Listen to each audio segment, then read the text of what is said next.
வானத்தையும் பூமியையும் அதில் உள்ள எல்லாவற்றையும் படைத்த என் அருள்நாதர் ஆண்டவராக இயேசு கிறிஸ்துவின் இனிதான நாமத்தினால் இந்த 2026 புதிய வருடத்துல உங்களை பார்ப்பதில் மிகவும் மகிழ்ச்சி அடைகிறேன்.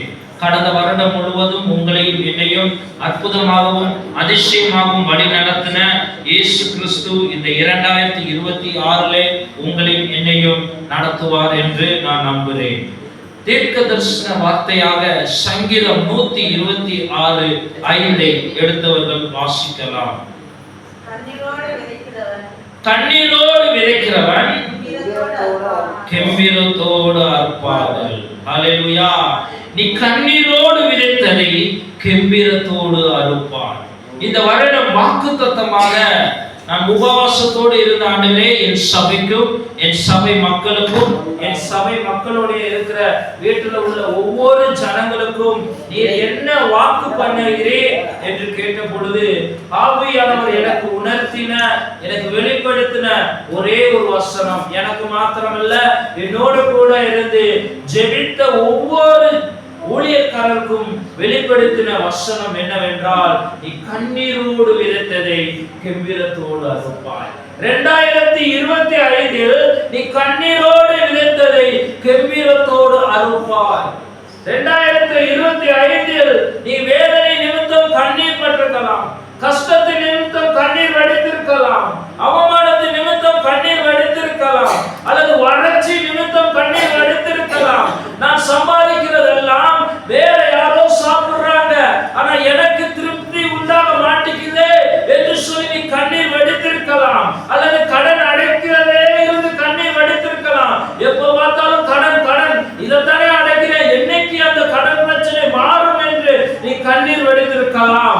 ஆனால் அந்த ஒவ்வொரு கண்ணீருக்கும், அந்த ஒவ்வொரு கஷ்டத்திற்கும், அந்த ஒவ்வொரு பிரச்சனைக்கும் விடுதலை கொடுக்கக்கூடிய காலம்தான் 2026. ஹல்லேலூயா, ஹல்லேலூயா. போன வருடம் நான் உன்னை விட்டு விலகுவதும் இல்லை, உன்னை கைவிடுவதும் இல்லை என்று வாக்கு பண்ணார்.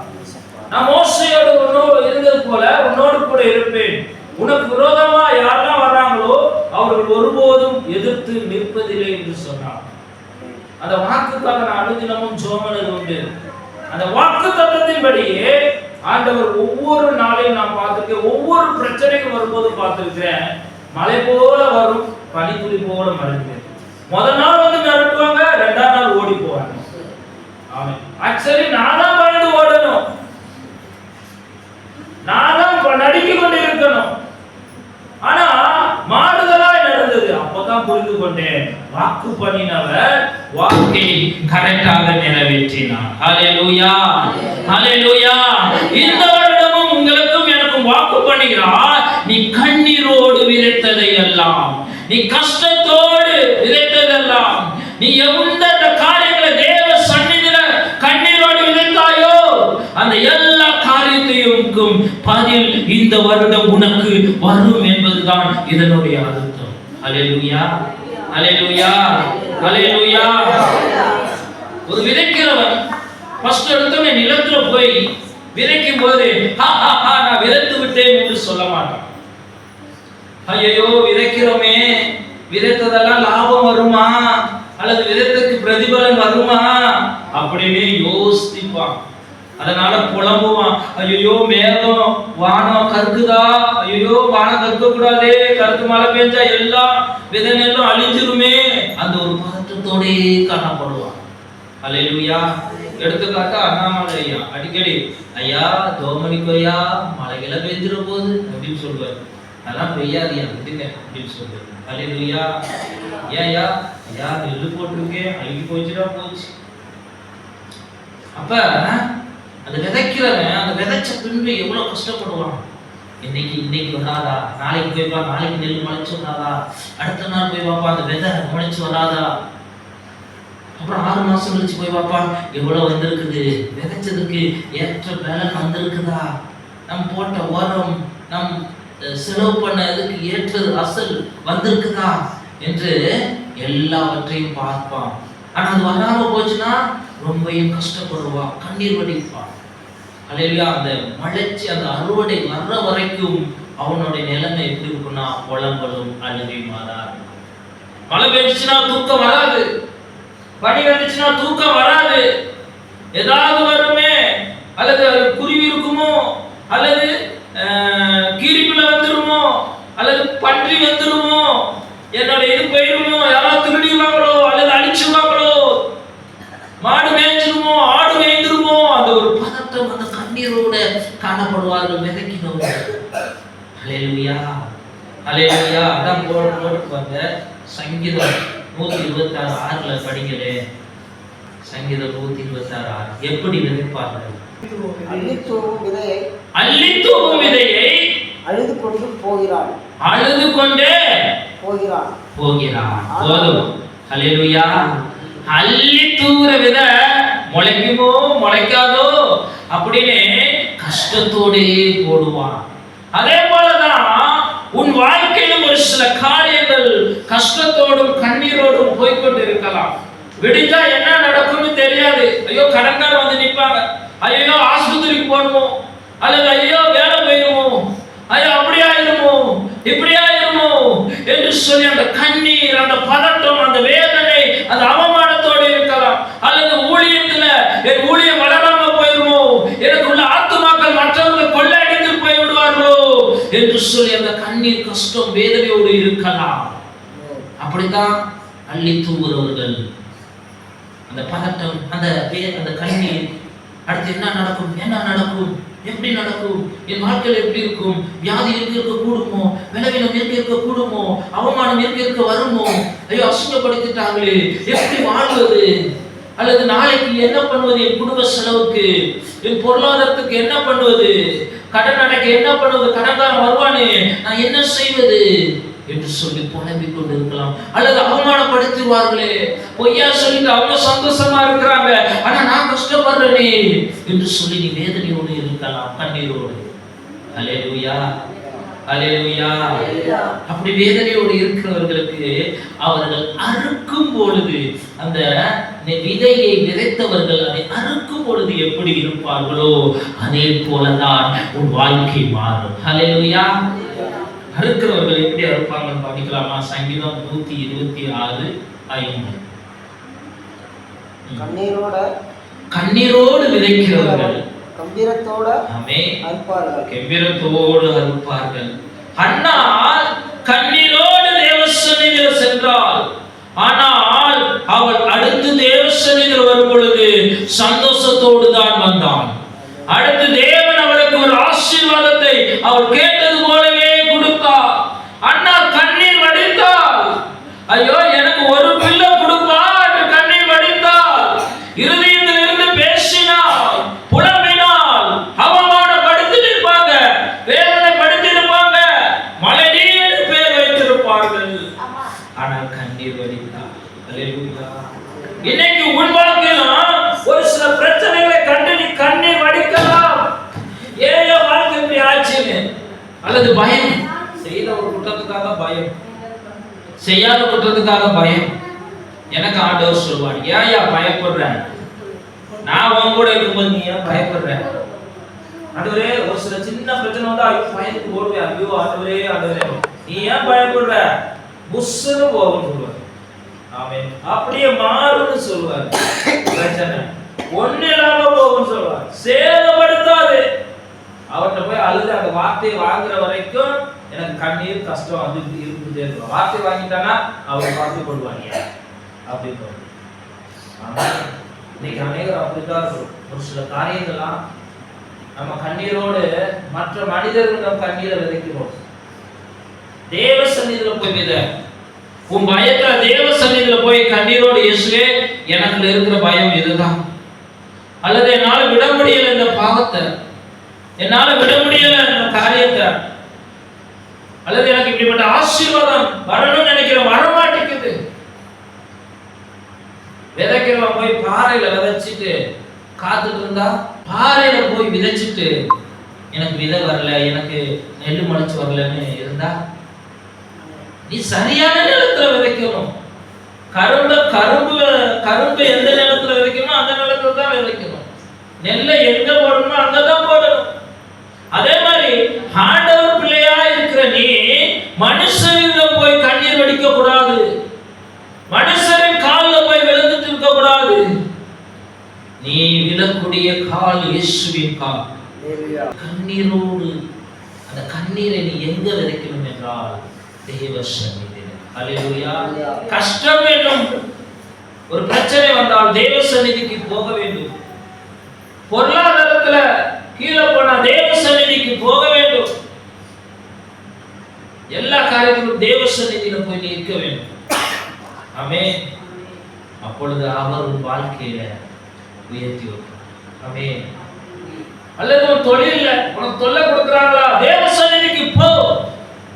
துருவத்துல இருந்து ஒரு அம்மா எனக்கு போன் பண்ணி, ஐயா இப்படி என்ன இந்த இடத்துல காலி பண்ண சொல்றாங்க, நான் எங்க போவேன்னு தெரியல, எல்லா இடத்துலயும் போய் வியாபாரமே போச்சியா, எனக்கு ஒரு ஞாபகம் தான் வந்தது, அதான் உனக்கு போன் போட்டேன்னு சொன்ன போது, ஆண்டவர் சந்நிதியில போமா, ஆண்டவர்கிட்ட ஜெபம் பண்ணு, அதே இடத்துல நீ இருக்கும்படி தேவன் செய்வார். இன்னைக்கு போன் பண்ணி சொல்றது, ஆண்டவர் என்னை இதே இடத்துல இருக்கும்படி வைத்தார். ஆண்டவர் பிள்ளையா இருக்கிற நீங்களும் நானும் எந்த சந்நிதிக்கு போக வேண்டும்? எங்க கண்ணீர் வடிக்க வேண்டும்? தேவனிடம், இயேசுவிடம். அல்லேலூயா. கடனை குறிச்சு தேவனிடம் தான் வடிக்கணும், அல்லது வியாதியை குறிச்சு தேவனிடம் தான் போகணும். ஒரு சில காரியங்கள் நீ செய்றியா, இயேசுவிடம் கேட்டுட்டு நீ செய். அல்லேலூயா. அதுதான் சரியானது. பாருங்க, அந்த விதைக்கிறவன் எப்படி இருப்பானா, கெம்பீரத்தோடு. அவன் விதைக்கிற வரைக்கும் எப்படி இருப்பா, அவங்க பாருங்களேன், கெம்பீரத்தோட அறுப்பார். அல்லேலூயா. கண்ணீரோட தான் விதைச்சிருப்பாங்க. அந்த விதைக்கிறத குறிப்பிட்ட காலம் வரைக்கும் பதட்டம், பயம் இருந்திருக்கும். ஆனால் அறுக்கும் பொழுது அவ்வளவு சந்தோஷத்தோடு அறுப்பார். அல்லேலூயா. அல்லேலூயா. ஆர்ப்பரிப்போடு அறுப்பாங்க. ஒரு சில பேரெல்லாம் அறுப்பு பண்டிகைன்னு சொல்லி பண்டிகையை கொண்டாடிட்டு அதை பின்பு அறுப்பாங்க. அல்லேலூயா. பாருங்களேன், ஏன் கம்பீரத்தோடு அறுக்கிறார்கள்? சங்கீதம் 126:6. விதைகளை ஆமென் சுமக்கிறவன் அள்ளி கொண்டு போகிறான். ஆனாலும் தன் அறுத்த அரிகளை சுமந்து கொண்டு கம்பீரத்தோட திரும்பி வருவான். அல்லேலூயா. ஏன் அவன் கம்பீரத்தோடு வரானா? தான் விதைச்சதை அறுத்துட்டோமே என்று சொல்லி கம்பீர சத்தத்தோடு வருவான். அல்லேலூயா. அடுத்ததாக அதே போலதான் நமக்கு எப்பொழுது நாம் மகிழ்ச்சியா இருப்போம், ஆண்டவர் பிள்ளையா இருக்கிற, அதே போல ஆண்டவர் பிள்ளைகளா இருக்கிற நீங்களும் நானும் எப்பொழுது மகிழ்ச்சியாக இருப்போம் என்றால் சங்கீதம் 126:3. கர்த்தர் நமக்கு பெரிய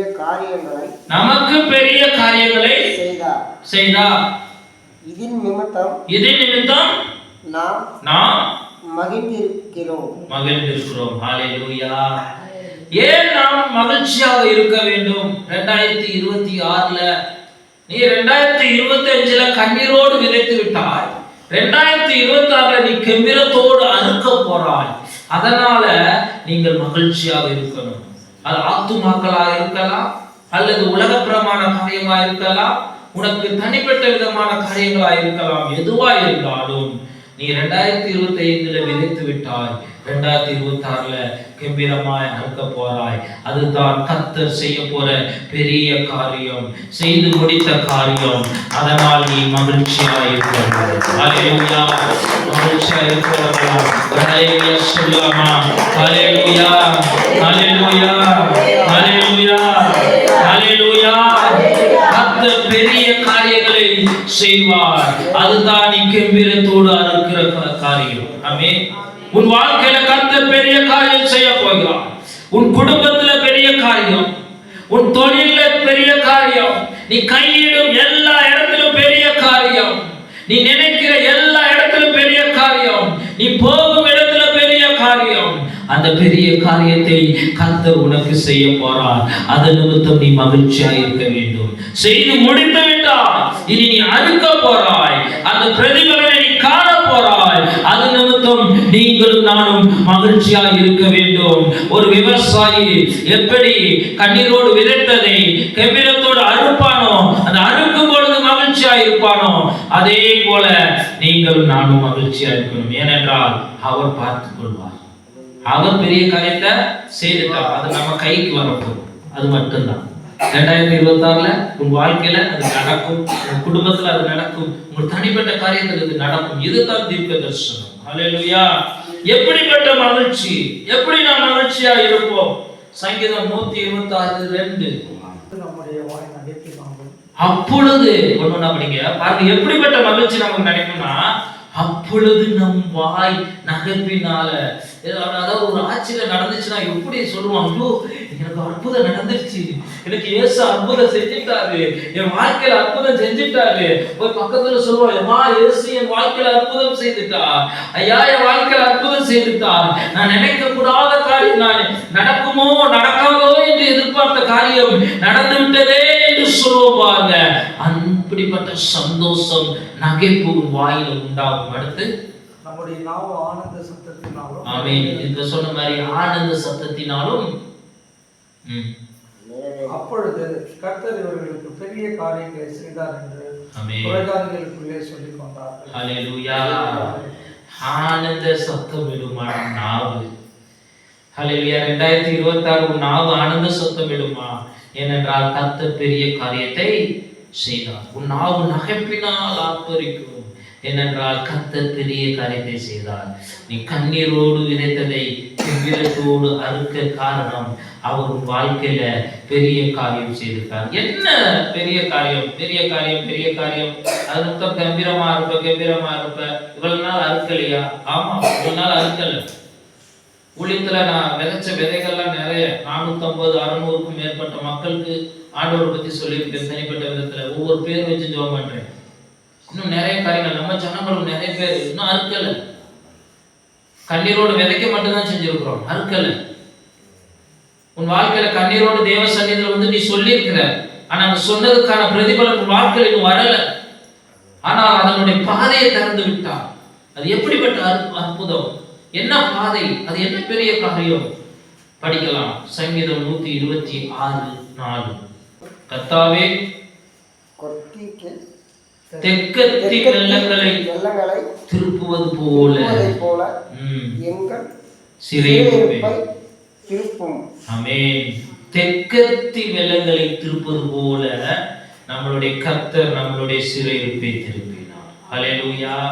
முடக்கப்பட்ட சிறையிருப்பை, எதிலுமே எழும்ப முடியாமல் இருந்த சிறையிருப்பை, நன்மையை காண முடியாமல் இருந்த சிறையிருப்பை ஆண்டவராகிய இயேசு கிறிஸ்து உன் வாழ்க்கையில அதை தெற்கத்தி வெள்ளத்தை திருப்புவது போல.